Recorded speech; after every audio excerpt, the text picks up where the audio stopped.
The film begins in 1956 in Chicago in a modest, unassuming clothes boutique run by an old man by the name of Leonard Burling. Mr. Leonard is a British citizen who immigrated to the United States a few years ago. Previously, he worked for several years in the world's best fashion store in London before deciding to relocate for a variety of reasons. After relocating to Chicago, Mr. Leonard opened his fashion store and employed Mabel Shawn, a stunning woman, as his helper. All of the clothing at Mr. Leonard's shop is well known across the city of Chicago, and several affluent families have personally made their way to their usual store. The Boyle family was one of the families that frequented his business daily.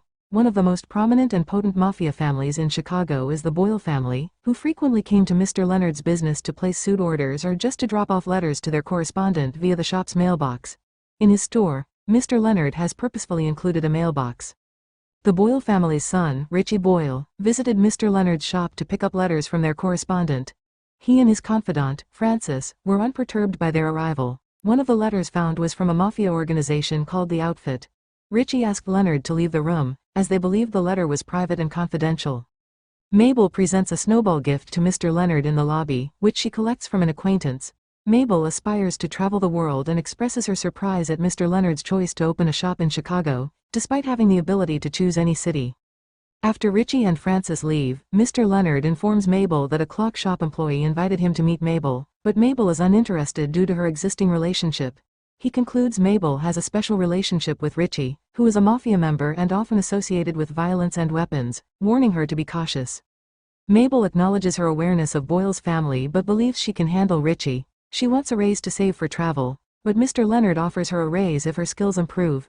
After the shop closed, Mabel returned home, while Mr. Leonard stayed in the shop for late-night work. Mr. Leonard dreams about his family's past and flames. Mr. Leonard's conjecture about the romantic relationship between Mabel and Richie is confirmed when Richie tells Mabel about his adopted brother Francis's suspicions about a traitor in their family who secretly leaked information to their rival Mafia group, La Fontaine.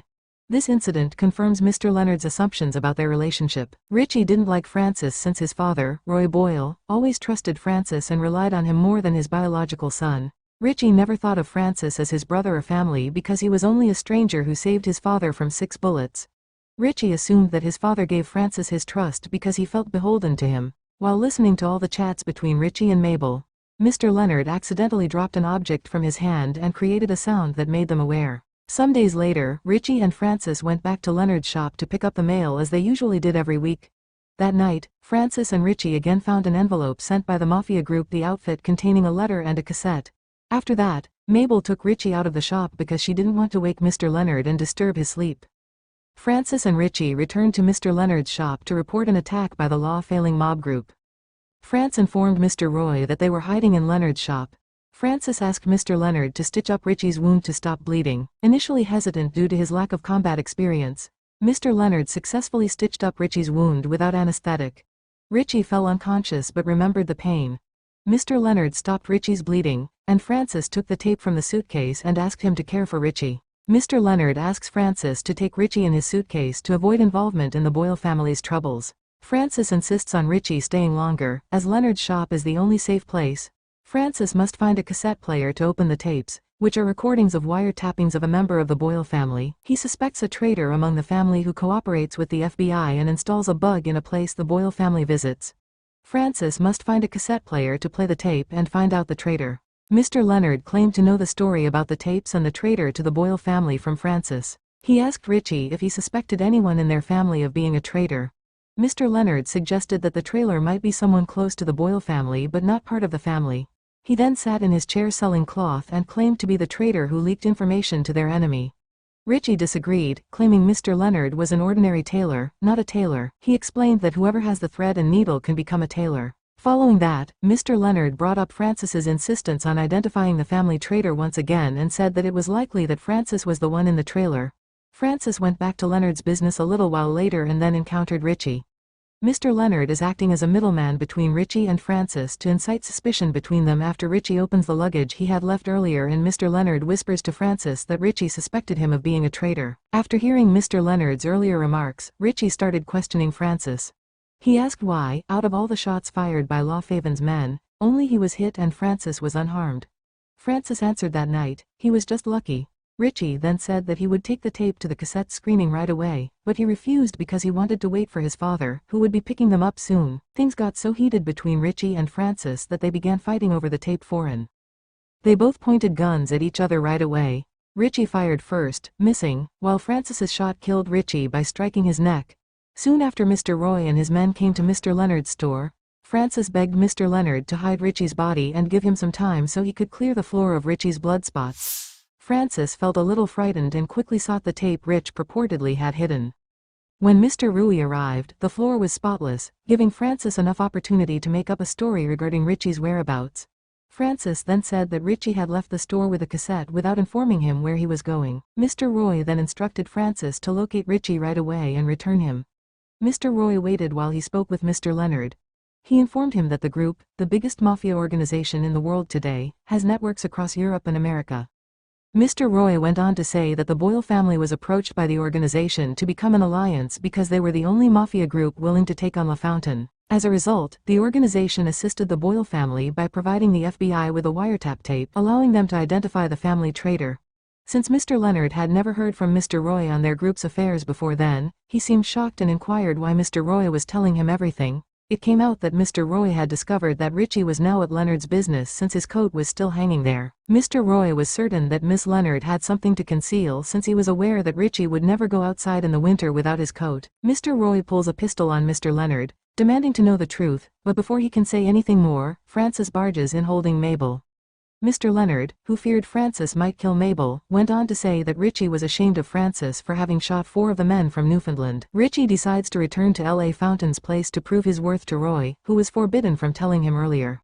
Francis brings Mabel, Richie's girlfriend, to the scene, but Mabel admits she doesn't know about Richie's whereabouts. Francis interrupts Mabel's words and claims to see a bloodstain on Mabel's carpet, likely Richie's blood. Roy, feeling frustrated, forces Mabel to tell the truth using force. Mr. Leonard, who sees this, calms him down and reveals that Mr. Leonard had a wife and daughter who died in a fire. Very soon after the phone rang, Mr. Leonard picked up the phone and said that Mabel was already his daughter. According to Mr. Leonard, Richie called and requested to be picked up at 31st Street. Richie claimed to be hiding from LaFountain. When Mr. Leonard revealed that he had given the address on purpose so that the LaFountain group might assault Mr. Roy and his men, Mr. Roy and his men hurried to pick up Richie Francis, who decided to stay and claimed he would look after Mr. Leonard and Mabel just in case he lied to them. Furthermore, Mr. Leonard revealed that Mabel was the betrayer they had been searching for the entire time after developing a unique bond with Richie. Mabel has plenty of chances to learn more about the Boyle family and provide that knowledge to LaFountain in exchange for payment. Mabel knows that Francis will eventually find out, so she asks the FBI for assistance in wiretapping and apprehending the entire Boyle family. This would protect Mabel since the FBI would eliminate the Boyles. Mr. Leonard is aware of Mabel's plans, which he purposefully left undisclosed because Mabel truly wants to make a lot of money so that she can travel the world. To protect Mabel, Mr. Leonard also hid the tapes soon after LaFountain and his men arrived at Leonard's shop to give Mabel money in exchange for the tape. However, before that can happen, Francis asks Mr. Leonard and Mabel to use a code after Lefebvre and gives them the money so he can leave the back room and kill LaFountain after LaFountain arrives and takes the tape. He paid Mabel the money they had previously agreed upon, but when LaFountain and his men departed, Mabel and Mr. Leonard betrayed Francis and told LaFountain where he was. As a consequence, Francis died after being shot many times by LaFountain's men. Mr. Leonard informed Mabel that the cassette tape that had previously been given to LaFountain was a fake one because he had replaced it with a recording of his voice and that he was the one who had loaded the tape and placed it in the mailbox with the organization named The Outfit to give to the Boyle family. The original tape of the crime is still in Mr. Leonard's possession, which he kept to hand over to the FBI to eliminate the Boyle family mafia group and the LaFaven group. He instructed Mabel to travel the world with the money she had just received. Mr. Leonard packed up his belongings and set fire to his shop, but Francis, who was still alive, shot him. Fortunately, the shot only injured his arm. Mr. Leonard explained his true identity to Francis, who had been a monster like him. After leaving his boss and moving to London, he was killed by his family in a fire. He moved to Chicago to start a new life and become a better person.